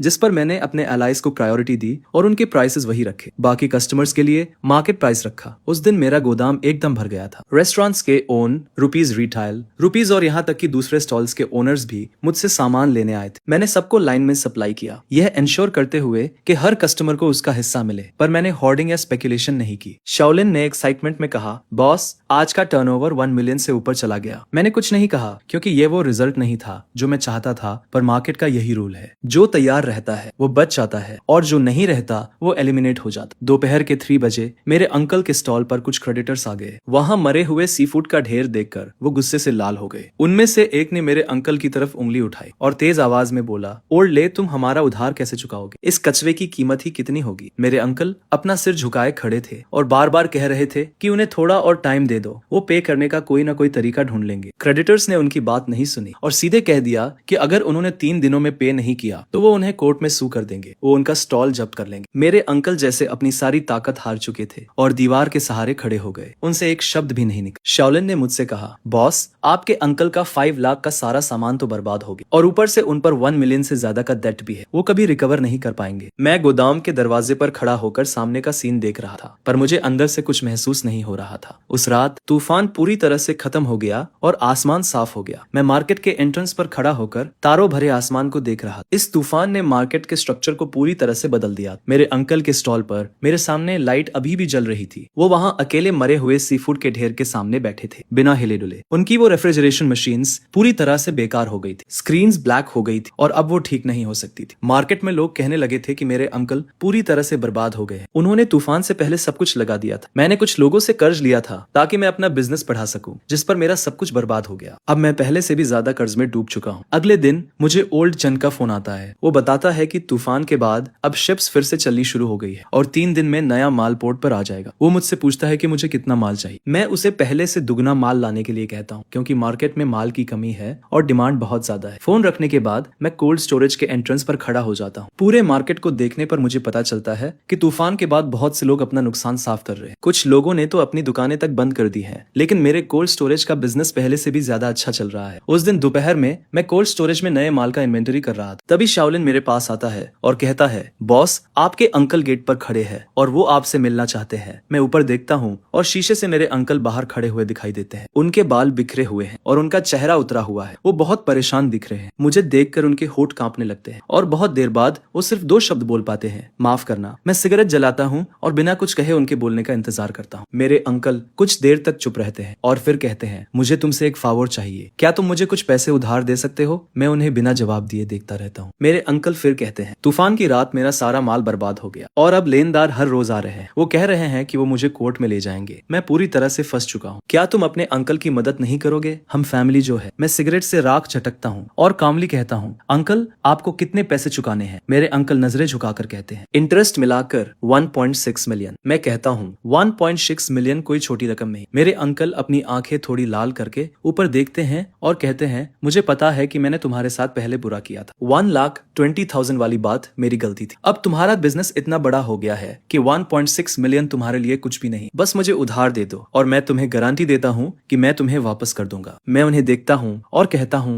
अंकल आप मुझे वापस कैसे करेंगे? मेरे अंकल हैरान होकर जवाब देते हैं, मेरे पास अभी भी वो स्टॉल है, भले ही उसकी कीमत अब ज्यादा ना हो, लेकिन लोकेशन अभी भी अच्छी है। जब मैं ठीक हो जाऊंगा तो तुम्हें ब्याज के साथ पैसे लौटा दूंगा। ये सुनकर मैं हंसता हूँ और कहता हूँ, चाचा क्या सच में आपको लगता है कि आप ठीक हो पाएंगे? मेरी बात सुनकर चाचा एकदम चुप हो जाते हैं। उनका चेहरा शर्म से लाल हो जाता है। मैं आगे कहता हूँ कि तूफान आने से पहले मौसम विभाग ने चेतावनी दी थी कि सबको जनरेटर तैयार रखना चाहिए, लेकिन उन्होंने कुछ नहीं किया और डेस्परेशन में आकर सूदखोरों से कर्ज लेकर सामान भर लिया। ये तो उनकी अपनी गलती थी। अब जब सब कुछ गलत हो गया है तो मुझसे पैसे मांगने आ गए। किस हक से? मेरे चाचा कहते हैं, अरे हम तो परिवार है। मैं जवाब देता हूँ, चाचा जब मुनाफा बांट रहे थे तब तो मुझे परिवार नहीं समझा। 3065 दिन साल भर मैं तुम्हारे लिए काम करता रहा और तुमने मुझे सिर्फ 1,20,000 दिए, ये कहकर कि मैं तो बस सस्ता मजदूर हूँ। अब जब तुम मुश्किल में हो तो तुम्हें याद आ रहा है कि हम परिवार है। मेरे चाचा एकदम चुपचाप खड़े रह जाते हैं, जैसे उनकी सारी ताकत ही चली गई हो। मैं सिगरेट बुझाता हूँ और कहता हूँ, चाचा मैं तुम्हारी मदद कर सकता हूँ, लेकिन पैसे उधार देकर नहीं। ये सुनकर चाचा की आंखें चमक उठती हैं और वो कहते हैं, अरे बताओ, जब तक मैं इस क्राइसिस से उबर जाऊं मैं तुम्हारी हर शर्त मानने को तैयार हूँ। मैं कहता हूँ, तुम अपनी पोजीशन मुझे दे दो और मैं 1.6 मिलियन लगाकर तुम्हारे सारे कर्ज चुकाने में मदद करूंगा। मेरी बात सुनकर चाचा एकदम सन्न रह जाते हैं। बहुत देर तक कुछ नहीं बोलते। मैं उन्हें समझाता हूँ कि अब वो पोजीशन सिर्फ एक खोखला शेल है और सारे कूलिंग सिस्टम बेकार हो चुके हैं, कस्टमर्स भी जा चुके हैं और अगर वो मुझे नहीं देंगे तो लेनदार कोर्ट के जरिए उसे जब्त कर लेंगे। जब्त होने से बेहतर है कि वो मुझे बेच दे। कम से कम इससे उनके सारे कर्ज तो चुकता हो जाएंगे और वो जेल जाने से भी बच जाएंगे। मेरे चाचा का चेहरा पीला पड़ जाता है और होठ कांपते हुए वो कहते हैं, अरे ये पोजीशन तो 10 साल की मेरी मेहनत का फल है। जिस पर मैं कहता हूँ कि मेहनत से कर्ज नहीं चुकाए जाते। अब उनके पास सिर्फ दो ऑप्शन है, या तो वो पोजीशन मुझे दे दें, अपने कर्ज चुकाएं और नई शुरुआत करें, या फिर मुकदमे का इंतजार करें, पोजीशन जब्त हो और जेल भी जाना पड़े। अब वो खुद चुन ले। मेरे चाचा एकदम ठंडे पड़ जाते हैं। वो मुझे गुस्से से देखते हैं। उनके अंदर गुस्सा और निराशा दिखती है, लेकिन आखिर में सब हेल्पलेसनेस में बदल जाता है। फिर वो कहते हैं, अरे क्या तुम थोड़ा प्राइस बढ़ा सकते हो? जिस पर मैं सिर हिलाकर मना कर देता हूँ और कहता हूँ कि 1.6 मिलियन ही मार्केट प्राइस है। आजकल जो हालत है उसमें इतने में बिकना भी बहुत बड़ी बात है। मेरे चाचा थोड़ी देर चुप रहे और फिर सिर झुकाकर बोले, मैं सोचूंगा। जिस पर मैंने कहा, चाचा लेनदारों ने तुम्हें 3 दिन का टाइम दिया है, आज दूसरा दिन है, तुम्हारे पास सोचने के लिए ज्यादा टाइम नहीं है। मेरे चाचा ने कुछ नहीं कहा। वो मुड़े और चले गए। उनकी कमर झुकी हुई थी और वो बहुत धीरे चल रहे थे, जैसे अचानक 10 साल बूढ़े हो गए हों। उसी रात मुझे खबर मिली कि लेनदार मेरे चाचा की दुकान पर फिर से आ गए। इस बार वो कुछ और लोगों को साथ लाए थे और सीधे दुकान से सारा सामान निकालने लगे, ये कहते हुए कि अगर कल तक पैसे नहीं दिए तो वो उन्हें कोर्ट में रिपोर्ट कर देंगे। मेरे चाचा दरवाजे पर खड़े थे, उन लोगों को अपना सामान ले जाते हुए देख रहे थे और उनके मुंह से एक शब्द भी नहीं निकल रहा था। अगली सुबह मेरे चाचा फिर आए। इस बार उनके हाथ में एक डॉक्यूमेंट था, दुकान की प्रॉपर्टी का सर्टिफिकेट। वो मेरे सामने चुपचाप खड़े रहे। फिर आखिरकार उन्होंने मुझे वो डॉक्यूमेंट दिया और कहा, ठीक है, मैं मान गया। मैंने डॉक्यूमेंट लिया, उसे देखा और कहा, चाचा हम आज दोपहर नोटरी ऑफिस जाएंगे और फॉर्मेलिटीज पूरी करेंगे। मेरे चाचा ने हामी भरी और मुड़कर जाने लगे। दरवाजे पर पहुंचकर वो अचानक रुक गए। उन्होंने पीछे मुड़कर देखा और कहा, तुम जीत गए। मैंने कुछ नहीं कहा, मैं बस उन्हें जाते हुए देखता रहा। उसी दोपहर मैंने फॉर्मेलिटीज पूरी की और तुरंत रेनोवेशन शुरू कर दी। पुरानी दुकान को तोड़कर कोल्ड स्टोरेज को बड़ा करने लगा। मैं वेयरहाउस के एंट्रेंस के सामने खड़ा था, उस दुकान को देख रहा था जो जल्द ही मेरी होने वाली थी। वो साइन बोर्ड जो 10 सालों से वहां लगा हुआ था अभी भी लटका हुआ था, लेकिन जल्द ही उसे एजी फूड से बदल दिया जाएगा। ट्रांसफर एग्रीमेंट पर साइन करने के बाद मैंने दुकान की रेनोवेशन शुरू कर दी और एक प्रोफेशनल टीम को हायर किया। मैंने अपने चाचा की पुरानी दुकान को अपने कोल्ड स्टोरेज से मिला दिया, पार्टीशन वॉल को गिरा दिया और स्पेस तुरंत डबल हो गया। मैंने 6 नई इंपोर्टेड रेफ्रिजरेशन मशीन्स का ऑर्डर दिया जो सबसे एडवांस टेम्परेचर कंट्रोल सिस्टम्स और बैकअप पावर सप्लाई से इक्विप थी। मैंने डिलीवरी व्हीकल्स की संख्या बढ़ाकर 5 कर दी, जिससे मैं ज्यादा कस्टमर्स को सर्विस दे सकूं। रेनोवेशन के दौरान मार्केट में तरह तरह की बातें हो रही थी। कुछ लोग कह रहे थे कि मैं बहुत निर्दयी हूँ जो अपने चाचा को भी नहीं छोड़ता। कुछ लोग कह रहे थे कि अगर मेरे अंकल ने उस वक्त बेहतर बर्ताव किया होता तो उनका ऐसा हाल नहीं होता। मैंने उन बातों पर ध्यान नहीं दी और बस अपने काम पर फोकस किया। एक हफ्ते बाद मेरी नई दुकान बनकर तैयार हो गई। एक बहुत बड़ी जगह थी, लगभग 1000 स्क्वायर मीटर्स की। 6 नई रेफ्रिजरेशन मशीन्स एकदम परफेक्ट लाइन में लगी हुई थी। डिलीवरी ट्रक्स दरवाजे पर पार्क किए हुए थे और सी फूड डिस्ट्रीब्यूटर का साइन सूरज की रोशनी में चमक रहा था। मैंने कोई सेरेमनी नहीं की, बस अलायंस मेंबर्स और कुछ इंपॉर्टेंट कस्टमर्स को बता दिया, लेकिन खबर फिर भी फैल गई। लगभग पूरा मार्केट ही देखने आ गया। बॉस जान कई रेस्टोरेंट ओनर्स के साथ मुझे बधाई देने आए। उन्होंने बिजनेस का साइज देखा और अपनी थंब ऊपर करके कहा, वाह, कुछ ही महीनों में तुमने मार्केट को इस तरह से इंटीग्रेट कर लिया। यह तो कमाल है। अलायंस मेंबर्स भी आए। 13 रिटेलर्स नई दुकान के सामने चेहरे पर स्माइल लिए खड़े थे। उन्होंने कहा कि तुम्हारे साथ काम करके इन 2 महीनों में हमने पिछले पूरे साल से ज्यादा कमाया है। मैंने कहा,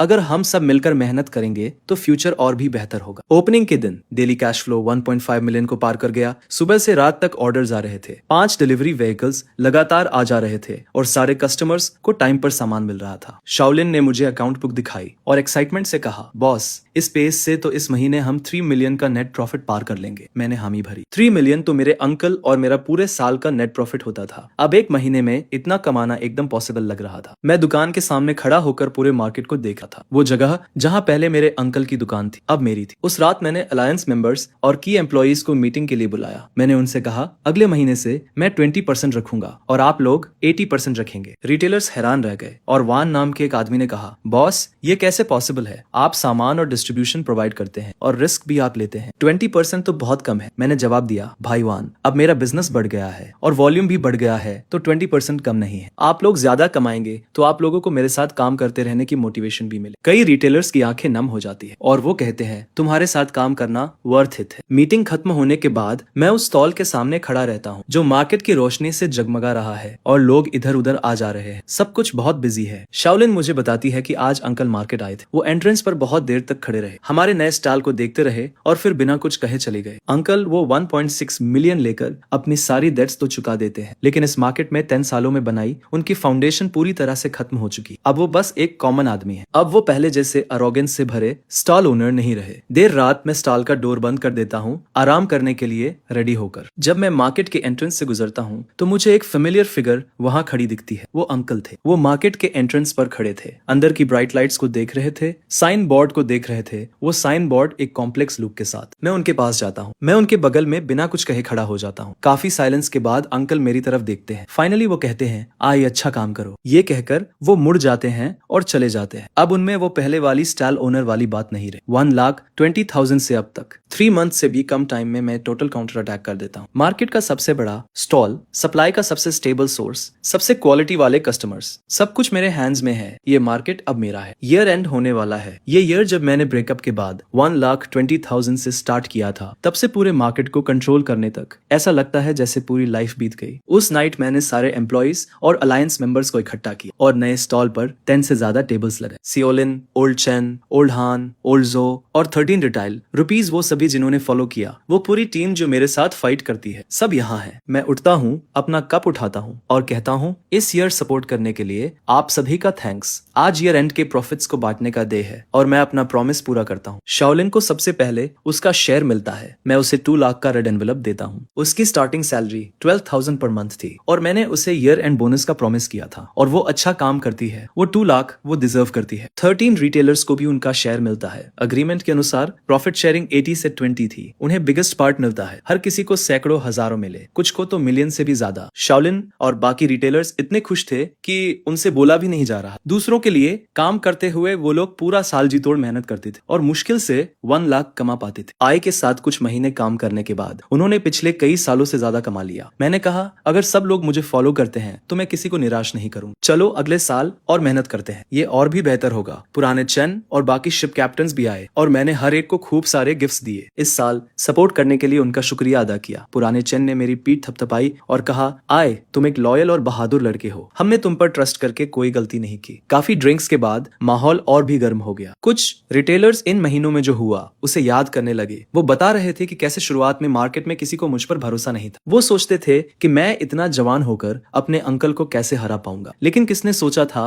कि कुछ ही महीनों में सिचुएशन पूरी तरह से बदल जाएगी। बानकेटे खत्म हो गया और काफी देर हो चुकी थी। मैं स्टॉल के सामने खड़ा था, तभी शाओलिन आई और उसने मुझे एक अकाउंट बुक दी। उसने कहा कि ओपनिंग से लेकर अब तक टोटल कैश फ्लो 23 मिलियन है और नेट प्रॉफिट 8.5 मिलियन है। मैंने बुक ली और नंबर्स देखे। पिछले साल अंकल के साथ पूरा साल काम करके टोटल फ्लो 5 मिलियन से ज्यादा था। नेट प्रॉफिट 2.85 मिलियन था और मुझे सिर्फ 1,20,000 मिले थे। इस साल खुद के लिए 3 महीने से भी कम काम करके नेट प्रॉफिट पिछले साल से 3 गुना ज्यादा था। इस साल मुझे बहुत कुछ समझ आया। रूल्स तभी मायने रखते हैं जब वो तुम्हारे हाथ में हो। कैपिटल उसका था, रिलेशंस उसके थे, इसलिए वो डिसाइड करता था। अब स्टॉल मेरा है, सप्लाई मेरी है, कस्टमर्स मेरे हैं, मैं डिसाइड करता हूँ। लेकिन मैं अपने अंकल की तरह नहीं बनूंगा जो सिर्फ मुझे एक्सप्लॉइट करने की चिंता करते थे। आखिर में वो अकेले रह गए और उन्हें धोखा मिला। मुझे वो करना चाहिए जिससे जो लोग मुझे फॉलो करते हैं वो भी पैसा कमाए। सिर्फ तभी हम और आगे बढ़ पाएंगे। शाओलिन मुझे बताती है कि मेरे अंकल अब एक छोटे से रेस्टोरेंट में किचन में काम करते हैं। स्टॉल का ओनर होने से एक एम्प्लॉय बनने तक ये कॉन्ट्रास्ट ऐसी चीज नहीं है जिसे कोई भी सहन कर सके, लेकिन ये उनकी अपनी पसंद थी जिस तरह से उन्होंने मेरे साथ बिहेव किया था। अब वो वैसा ही रिएक्ट कर रहे हैं। आधी रात को मैं दुकान का दरवाजा बंद करता हूँ। न्यू ईयर की बेल्स बजने वाली है और मार्केट में पटाखे फोड़े जा रहे हैं। मैं सी फूड होलसेलर के साइन के नीचे खड़ा हूँ। अपनी 1000 स्क्वायर मीटर की दुकान को देखता हूँ। उन 6 नई रेफ्रिजरेशन मशीन्स को देखता हूँ। एंट्रेंस पर खड़ी मेरी 5 कोल्ड चेन ट्रक्स को देखता हूँ जिनकी कीमत 1,20,000 से 8.5 मिलियन तक है। एक एक्सप्लॉयटेड एम्प्लॉय से मार्केट का सबसे बड़ा सप्लायर बनने में मुझे 3 महीने से भी कम समय लगा। इस साल मैंने सबसे इंपॉर्टेंट चीज सीखी। रूल्स तुम्हें असली कॉन्फिडेंस तभी देते हैं जब वो तुम्हारे हाथों में हो। तभी शाओलिन मेरे पास आता है और कहता है, बॉस हैप्पी न्यू ईयर। मैं मुस्कुराता हूँ और कहता हूँ हैप्पी न्यू ईयर। दूर आसमान में कलरफुल लाइट्स के साथ फायरवर्क्स खेलने लगते हैं जो पूरे मार्केट को रोशन कर देते हैं। मैं दुकान के डोर पर खड़ा हूँ और यह सब देखकर मेरा दिल शांत हो जाता है। अगले साल मैं और भी ग्रो करना चाहता हूँ। मैं सिर्फ इस मार्केट को कंट्रोल नहीं करना चाहता बल्कि बिजनेस को पास के सिटीज और उससे भी आगे एक्सपांड करना चाहता हूँ। लेकिन अभी मैं सिर्फ घर जाकर अपनी माँ के साथ न्यू ईयर्स ईव डिनर करना चाहता हूँ। मैं अपना फोन निकालता हूँ और उसे मैसेज करता हूँ, माँ मैं कल घर आऊंगा। फोन तुरंत रिप्लाई करता है, ठीक है माँ, तुम्हारा इंतजार कर रही है। मैं फोन रखता हूँ, दुकान का डोर लॉक करता हूँ और ड्राइव करके मार्केट से निकल जाता हूँ। रेयर व्यू मिरर में सी फूड होलसेलर का साइन दिखता है।